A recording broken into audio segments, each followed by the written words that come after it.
Mentor நேயர்களுக்கு வணக்கம். நேற்று தினத்துல விஜய் அவர்களை வச்சு செஞ்சாரு உதயநிதி ஸ்டாலின் அவர்கள் சட்டமன்றத்துக்குள்ள.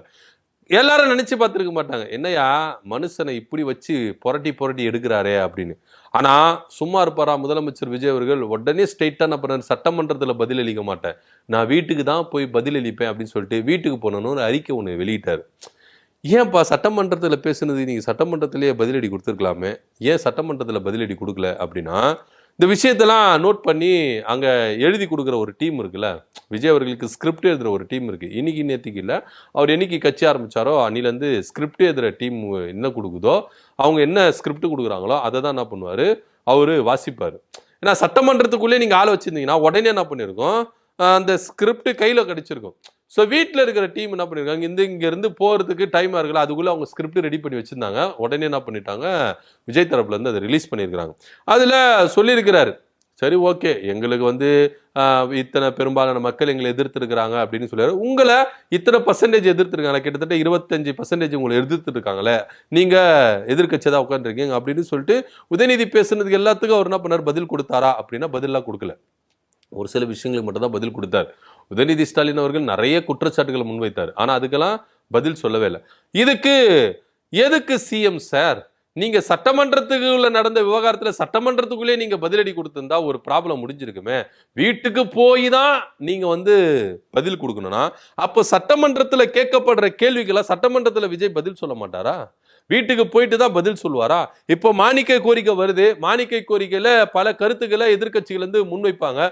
அப்போ விஜய் அவர்கள் இங்க சொல்ல மாட்டாரா, வீட்டுக்கு போயிட்டு தான் சொல்லுவாரா அப்படின்னு பல விமர்சனங்கள் இங்க எழும்புது. எதுவா இருந்தாலும் சட்டமன்றத்துக்குள்ள நடந்துச்சுன்னா சட்டமன்றத்துக்குள்ளே பதிலடி கொடுத்துருங்க சார். ரொம்ப இது இழுத்துட்டு போவாதீங்க, பட்டு பட்டுன்னு பதிலடி கொடுக்கணும். அதுதானே ஒரு ஆட்சி திறமையாளருக்கு, ஒரு சிஎம்முக்கு உள்ள மரியாதை.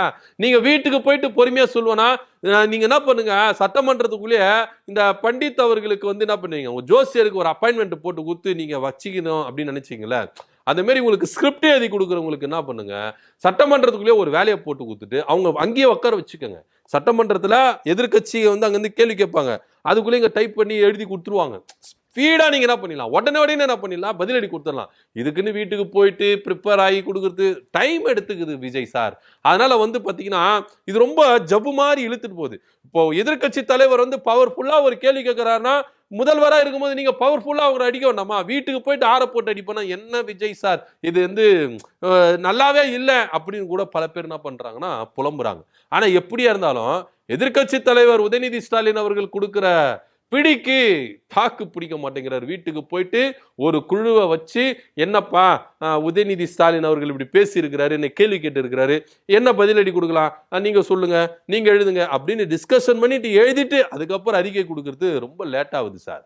ஏன்னா ஒரு எதிர்கட்சி தலைவர் கொடுக்கும்போது பட்டுன்னு கொடுக்க வேண்டாமா முதல்வர் அப்படின்னு தான் எல்லாரும் எதிர்பார்க்குறாங்க சிஎம் சார். அதனால நீங்க என்ன பண்ணுங்கன்னா, நெக்ஸ்ட் டைம் அந்த உங்களுக்கு ஸ்கிரிப்ட் எழுதி கொடுக்குறவங்கள நீங்க என்ன பண்ணுங்க, உங்க பக்கத்திலே உட்கார வச்சுக்கோங்க, சட்டமன்றத்துக்குள்ளே உட்கார வச்சுக்கோங்க. அதனால உங்களுக்கு உடனடி என்ன பண்ணணும், ஆன்சர் வந்துடும், பதிலடி கொடுக்கலாம். எதிர்கட்சியிலேருந்து யாரு கேள்வி கேட்டாலும் இந்தாங்க பதில் இதான் அப்படின்னு சொல்லி கொடுத்துடலாம். சரி எப்படியா இருந்தாலும் விஜய் அவர்கள் என்ன பண்ணிட்டாரு, அறிக்கை கொடுத்துட்டாரு. எதிர்கட்சி தலைவர் கேட்ட கேள்விக்கு ஒரு முதல்வராக இருந்து விஜய் அவர்கள் என்ன பண்ணிட்டாரு, அறிக்கையின் மூலமா பதிலடி கொடுத்துட்டாரு. ஆனா இதுக்கும் பார்த்து சும்மா இருப்பாரா எதிர்கட்சி தலைவர்? அவர் பயங்கரமா அடிக்கிறாரு. நீ என்னப்பா 8 அடி பாயிர, நான் 32 அடி பாயிரன்னு சொல்லிட்டு அடிச்சிட்டாரு. எங்களுக்கு தெரியும் சிஎம் சார், அதாவது முதலமைச்சரா உங்களை உட்கார வச்சிருக்காங்கன்னா எதிர்கட்சியா எங்களை உட்கார வச்சிருக்காங்க. தோல்வி எங்களுக்கு தெரியும், எத்தனை பர்சன்டேஜ் வந்திருக்குன்னு தெரியும். இந்த பர்சன்டேஜ் ஓட்டை வச்சுதானே நீங்க முதலமைச்சரா இருக்கீங்க. இப்போ எங்களுக்கு வாக்களிச்ச வச்சுதான் நீங்க முதலமைச்சரா இருக்கீங்க. எங்க கூட்டணியில இருந்து வந்திருக்கிறாங்களே எம்எல்ஏக்கள், கடன் வாங்கி தான் நீங்க வச்சிருக்கீங்க. எதிர்கட்சியா உட்கார்ந்து எதிர்கட்சியில இருக்கிறவங்களுக்கு வந்த வாக்குகளை தான், அதை வச்சுதான் நீங்க என்ன பண்ணிருக்கீங்க, முதலமைச்சரா இருக்கீங்க. என்னவோ பெரும்பான்மையா உங்களுக்கு வரல, அதையும் கொஞ்சம் தெரிஞ்சுங்க. 2006ல எங்களுக்கு சிறுபான்மையினர்ஸ் வந்தது.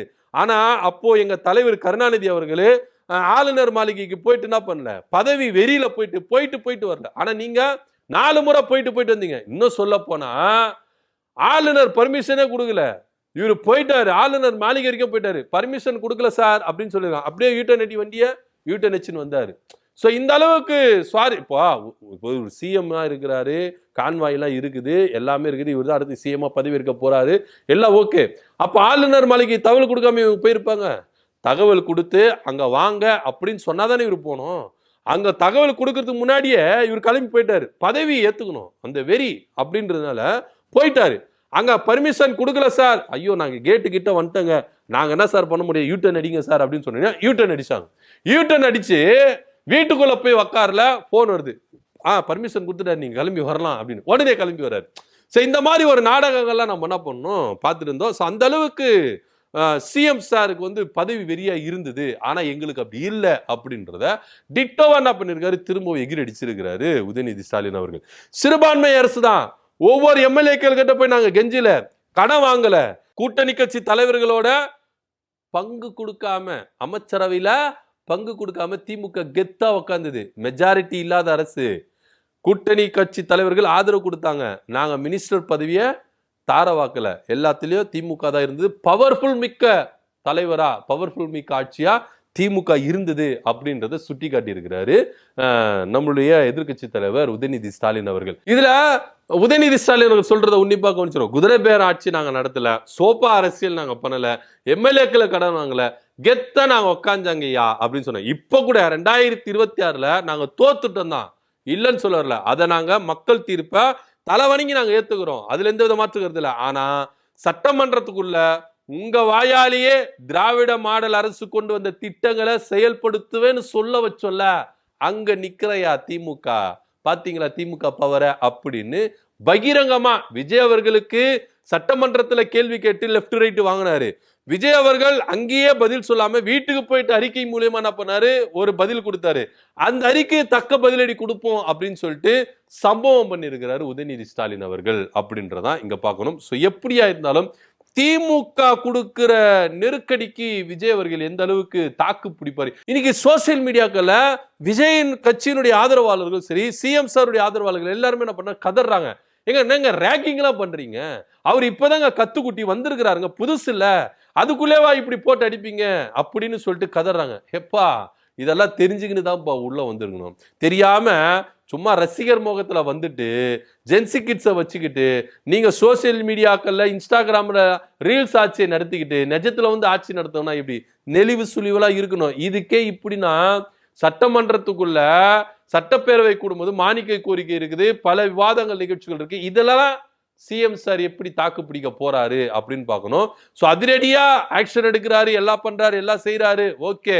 ஆனா சட்ட ஒழுங்கு பிரச்சனை வந்துட்டு தான் இருக்கு. இங்க போதைப் பொருட்கள் பழக்கம் வந்து 6 மணிக்கு கடை திறந்து வச்சிருக்காங்க. திருவொற்றியூர்ல 6 மணிக்கு கடை திறந்து வச்சிருக்காங்க. ஸோ இந்த மாதிரி சம்பவங்கள்லாம் நம்ம நடக்குதா சரி, யார் ஆட்சிக்கு வந்தாலும் வரலனாலும் டாஸ்மாக் அப்படின்றது கவர்மெண்டோட முதுகெலும்பு, அதை நம்ம தகர்க்க முடியாது அப்படின்னு விஜய்க்கு தெரியும். ஸோ இதெல்லாம் பொறுத்து பார்க்கணும். ஸ்டார்டிங் தான், இன்னும் நடக்க வேண்டியது இருக்கு. 5 வருஷம் இருக்கு. 5 வருஷத்துல இவர் தாக்கு பிடிக்கிறாரா இல்லையா அப்படின்னு பார்க்கணும். ஸோ முட்டு கொடுக்குறவங்க இன்னும் கொஞ்சம் ஸ்ட்ராங்கா முட்டு கொடுக்கணும் சோசியல் மீடியாக்கள்ல அப்படின்னு தான் எல்லாரும் என்ன பண்றாங்க, எதிர்பார்க்கறாங்க. கொடுப்பாங்க, இந்த வரைக்கும் குத்துந்தாங்களா, இதுக்கப்புறமும் முட்டு கொடுப்பாங்க அப்படின்றதான் எதிர்பார்க்க வேண்டிய ஒரு விஷயமா இருக்கு. இதை பத்தியோட கருத்து என்ன கீழே கமெண்ட் பண்ணுங்க. நன்றி, வணக்கம்.